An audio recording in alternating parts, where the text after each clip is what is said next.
नमस्कार विद्यार्थियों। आज हम पढ़ेंगे भूगोल विषय का पाठ क्रमांक 5 बिहार कृषि एवं वन संसाधन। और हम इस भाग में बात करेंगे कृषि संसाधन पर। बिहार एक कृषि प्रधान राज्य है और बिहार की लगभग 80% जनसंख्या है वो कृषि पर निर्भर करती है। और जब से झारखंड बिहार से अलग हुआ है तब से तो कृषि का महत्व बिहार के लोगों के लिए और भी अधिक बढ़ गया है। बिहार में गहन खेती की जाती है। गहन खेती में कम जमीन में अधिक परिश्रम किया जाता है। पूंजी कीटनाशक आदि डाल कर अधिक उत्पादन किया जाता है और एक ही भूमि पर वर्ष में कई फसलें बोई जाती है। आप अपने घर में या जो आपके आसपास बड़े हैं उनसे इस विषय पर चर्चा कीजिएगा कि बिहार में कब कौन सी फसल बोई जाती है, कब किस फसल की कटाई की जाती है, जिससे आपको इस पाठ को समझने में और भी आसानी हो जाएगी। अब हम बात करते हैं जो बिहार में मुख्यतः 4 तरह की फसलें बोई जाती है उनकी, जिनमें पहली है बदई। बदई को मई जून में बोया जाता है और अगस्त सितंबर में इसकी कटाई कर ली जाती है। और बधई फसल की मुख्य पैदावार है धान, ज्वार, बाजरा, मकई, जूट और सब्जी। दूसरी फसल है अघनी, जिसे मध्य जून से अगस्त में बोया जाता है और नवंबर दिसंबर में इसकी कटाई कर ली जाती है। इसकी मुख्य फसलें हैं धान, ज्वार, बाजरा, अरहर एवं गन्ना। इनमें से अरहर एवं गन्ना है उसका उत्पादन साल भर किया जाता है। और जो अघनी फसल है वो बिहार की सबसे महत्वपूर्ण फसल है और लगभग आधी से अधिक जो कृषिगत भूमि है उस पर इसकी खेती की जाती है। और अघनी का जो दूसरा नाम है वो है खरीफ फसल। ये आपकी परीक्षा की दृष्टि से इम्पोर्टेंट सवाल है। इसमें परीक्षा में पूछ लिया जाता है कि अघनी फसल का दूसरा नाम क्या है, या फिर आपसे सीधे भी पूछ लिया जाता है कि खरीफ फसल कब बोई जाती है, कब काटी जाती है, उसमें कौन सी फसलें होती है। तो आप इसे अपनी नोटबुक में नोट कर लीजिएगा। तीसरी जो फसल है वो है रबी की फसल। रबी की फसल को अक्टूबर नवंबर में बोया जाता है, अप्रैल में काटा जाता है। और गेहूं, जौ, दलहन एवं तिलहन इसकी प्रमुख फसलें हैं। चौथी फसल है गर्मा, जिसे गर्मी के मौसम में लगाया जाता है। इसमें गर्मा, धान एवं ग्रीष्मकालीन सब्जियां आती है। गर्मा की खेती वहां की जाती है जहां पर सिंचाई की समुचित व्यवस्था हो, या फिर निम्न भूमि में जहां स्थानीय जल स्रोतों से मिट्टी गीली रहती है। अब हम इन फसलों को एक एक करके आगे पढ़ते हैं। पहले हम पढ़ते हैं खाद्यान्न फसलें, फूड क्रॉप्स। खाद्यान्न फसलें वो जिन्हें मुख्यतः हम खाने के काम में लेते हैं। तो खाद्यान्न फसलों में पहला है धान, जिसका अग्रणी उत्पादक जिला है पश्चिमी चंपारण। और धान की खेती बिहार में दो तरह से की जाती है, एक तो बधई धान और एक है अघनी धान। तो उत्तरी तथा पूर्वी भागों में तो बधई धान की खेती की जाती है और अघनी धान की खेती है वो पूरे राज्य में की जाती है। और सबसे अधिक उत्पादक जिला है पश्चिमी चंपारण। फिर जो दूसरी खाद्यान्न फसल है वो है गेहूं, जिसका अग्रणी उत्पादक जिला है रोहतास। और गेहूं के उत्पादन और क्षेत्र में लगातार वृद्धि हो रही है क्योंकि बिहार में कीटनाशकों का इनका प्रयोग बहुत बढ़ गया है, जिसकी वजह से गेहूं का उत्पादन भी बढ़ा है। तीसरी जो फसल है वह मक्का, जिसका सबसे अधिक उत्पादन किया जाता है खगड़िया जिले में। और मक्का जो है वो बधई, अघनी, रबी और गर्मा चारों फसलों में पैदा किया जाता है। फिर हम बात करते हैं मोटे अनाज की। मोटे अनाज का सबसे ज्यादा उत्पादन किया जाता है मधुबनी जिले में। और मोटे अनाजों में महुआ, मिलेट, ज्वार और बाजरा को सम्मिलित किया जाता है। अगली जो फसल है वो है तिलहन। तिलहन फसल में राई, सरसों, तीसी, सूरजमुखी, कुसुम, रेड्डी, तिलम, मूंगफली को सम्मिलित किया जाता है। इनमें से मुख्य रूप से जो है वो सरसों, राई, तीसी एवं सूरजमुखी का उपयोग तेल निकालने में किया जाता है। और तेलहन का सबसे अधिक उत्पादन किया जाता है पश्चिमी चंपारण जिले में। फिर आगे है दलहन। दलहन का अग्रणी उत्पादक जिला है पटना। और दलहन में चना, मसूर, खेसारी, मटर, मूंग, अरहर एवं उड़द तथा कुर्थी की खेती की जाती है। और अब हम आगे बात करते हैं व्यावसायिक फसलों की। व्यावसायिक फसलें जिनको किसान सिर्फ अपने उदर पूर्ति के लिए जिनकी खेती नहीं करता है, बल्कि धन अर्जित करने के लिए जिनकी खेती की जाती है, उनको कहा जाता है व्यावसायिक फसलें। इनमें गन्ना, जूट और तंबाकू प्रमुख है।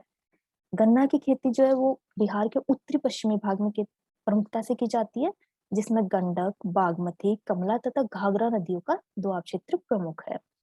और अगर हम जिले की दृष्टि से बात करें तो पश्चिमी चंपारण में सबसे अधिक गन्ना उत्पन्न किया जाता है। दूसरी फसल है जूट। जूट संपूर्ण देश में पश्चिम बंगाल और असम के बाद बिहार का तीसरा स्थान है। इससे आप समझ सकते हैं कि बिहार में जूट एक प्रमुख फसल है और बिहार के उत्तरी पूर्वी जिलों में इसका उत्पादन किया जाता है। आपने बिहार का मानचित्र देखा होगा कि उत्तरी पूर्वी जिले कौन से हैं। नहीं, अगर आपने नहीं देखा है तो हम आगे अभी बिहार के मानचित्र पर भी बात करेंगे। तो इनमें मुख्यतः जो जिले हैं वो है पूर्णिया, कटिहार, मधेपुरा, किशनगंज, सहरसा, मधुबनी, दरभंगा और समस्तीपुर। जो अगली फसल है वो तंबाकू।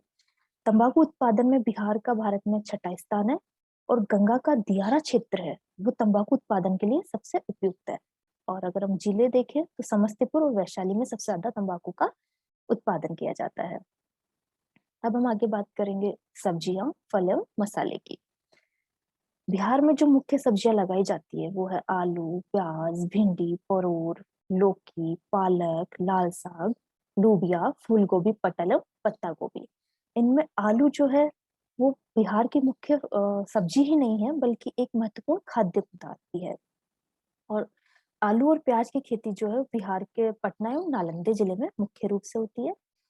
और हम बात करें मसाले की तो बिहार में मिर्च, हल्दी, अदरक, धनिया, सौंफ, लहसुन प्रमुखता से उगाया जाता है। जिसमें से जो मिर्च की खेती है वो दियारा क्षेत्र में गंगा के दोनों किनारों पर वृहद पैमाने पर होती है। अब हम बात करते हैं फलों की। बिहार में मुख्यतः आम, लीची, अमरूद, केला, पपीता, सिंघाड़ा, मखाने, खीरा, ककड़ी, तरबूजा की खेती की जाती है। इनमें आम, लीची, अमरूद, केला, पपीता ये प्रमुख है। जिनमें आम के लिए भागलपुर जिला प्रसिद्ध है, लीची के लिए मुजफ्फरपुर और वैशाली को ख्याति प्राप्त है। और जो वैशाली, खगड़िया और बेगूसराय जिलों में बड़े पैमाने पर केले के बागान विकसित है। और मखाने की खेती की जाती है मधुबनी एवं दरभंगा जिलों में। और गंगा के दियारा क्षेत्र में खीरा, ककड़ी और तरबूजा की खेती की जाती है। अब हम आगे बात करते हैं मानचित्र की। हमने जो अभी फलों, सब्जियों एवं मसालों को पढ़ा उनमें किस जिले का प्रथम स्थान है किस फसल में, ये मैंने इस मानचित्र से समझाया है। जैसे हम बात करें पश्चिमी चंपारण की तो पश्चिमी चंपारण में गन्ना, तिलहन एवं धान प्रमुखता से होता है। तंबाकू होता है समस्तीपुर में। मोटे अनाज और मखाना उत्पादित किए जाते हैं मधुबनी में। जूट उत्पादित किया जाता है पूर्णिया में। और जो हमारे बिहार की राजधानी है पटना, वहां पे मुख्यतः दलहन, आलू, प्याज प्रमुखता से उत्पादन किया जाता है। तो इस मानचित्र से आप सरलता से ये समझ पाएंगे कि कौन सी फसल का उत्पादन किस जिले में प्रमुखता से किया जाता है और उनकी स्थिति कहाँ कहाँ है, ताकि आपको ये समझ आएगा कि बिहार के किस हिस्से में कौन सी फसल का उत्पादन किया जाता है। तो आप इसे अच्छे से याद कर लीजिएगा क्योंकि हम जो आगे के भाग पढ़ेंगे उनमें भी बिहार के मानचित्र को समझ के ही पढ़ेंगे। हम बात करेंगे कृषि की समस्याओं पर। बिहार की 90% आबादी जो है वो गांव में रहती है और 80% जनसंख्या कृषि पर आश्रित है। ये बात हमने इस वीडियो के शुरुआत में ही की थी। इसके बावजूद यहाँ का प्रति हेक्टेयर उत्पादन जो है वो अन्य राज्यों की अपेक्षा कम है क्योंकि बिहार में मुख्यतः कुछ कृषि समस्याएं हैं, जिनमें पहली है मिट्टी कटाव एवं गुणवत्ता का ह्रास। बिहार में प्रतिवर्ष बहुत बाढ़ आते हैं जिसकी वजह से मिट्टी का कटाव हो जाता है। और आजकल बिहार में कीटनाशकों का बहुत ज्यादा प्रयोग किया जा रहा है जिसकी वजह से मिट्टी की गुणवत्ता का ह्रास हो रहा है। और बिहार में लोग खेती के लिए घटिया बीजों का उपयोग करते हैं जिसकी वजह से भी प्रति हेक्टेयर उत्पादन कम होता है। और बिहार में खेतों का आकार बहुत छोटा है जिससे वैज्ञानिक पद्धति से खेती करना संभव नहीं हो पाता है। और जो अगली समस्या है वो किसानों में रूढ़िवादिता। किसान जो है वो परिश्रम पर कम और भाग्य पर ज्यादा विश्वास करते हैं जिसकी वजह से भी उत्पादन अधिक नहीं हो पाता है। और जो अगली समस्या है वो सिंचाई की समस्या। बिहार की जो कृषि है वो मुख्यतः मानसून पर निर्भर है और बाढ़ और सुखाड़ यहाँ की नियति है। फिर भी सिंचाई की समुचित व्यवस्था नहीं है और यहाँ सकल की गई भूमि के मात्र 46% पर ही सिंचाई हो पाती है। शेष भाग जो सिंचाई से वंचित रह जाता है जिससे उत्पादन अधिक नहीं हो पाता है। और जो अगली समस्या है वो है बाढ़। बिहार में जो है अधिकतर आप देखते होंगे कि विनाशकारी बाढ़ आते हैं। और आपने पढ़ा होगा कि बिहार की जो कोसी नदी है वो तो बिहार के शोक के नाम से प्रसिद्ध है।